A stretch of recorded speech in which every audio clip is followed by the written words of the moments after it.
Almost exactly 2 years after insurrectionists stormed Washington's Capitol, supporters of Brazil's defeated President Jair Bolsonaro have ransacked the country's Congress, presidential palace and Supreme Court. Promising to punish those responsible, the new president, Lula da Silva, blames Bolsonaro for allowing people he called fascists and fanatics to wreak havoc. Adam Hollingworth reports.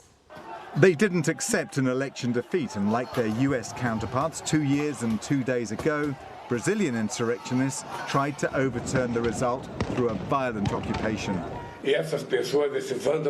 These people, these vandals, said new President Lula da Silva, these fanatical Nazis and fascists did what has never been done in this country.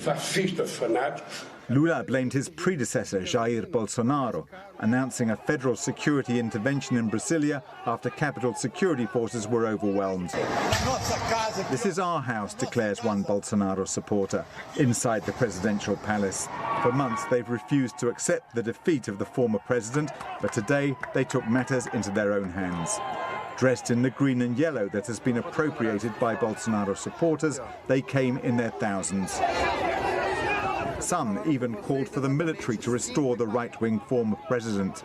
Lula was out of town visiting flooding victims, but blamed Bolsonaro for planning the insurrection from Orlando, Florida. Bolsonaro has yet to concede victory, falsely blaming faulty electronic voting machines. This new government minister describes how offices in Congress were destroyed, along with equipment and artwork. This is the door of the minister who refused to overrule the election result against Lula. This is the floor of the Senate. And this is the presidential palace, where Lula was inaugurated just last week. It appears security was woefully unprepared, police overwhelmed by the sheer numbers. The crowd pulled this officer from his horse and attacked him. Other pictures would appear to show other officers in a more acquiescent light, accompanying the protesters on their way to the Three Powers Square, taking photos as they chat with them, or queuing for coconut water as the chaos unfolds. The three buildings have now been cleared, scores of insurrectionists detained. This bus is full of handcuffed protesters being taken to jail. But outside, the violence has continued into the night.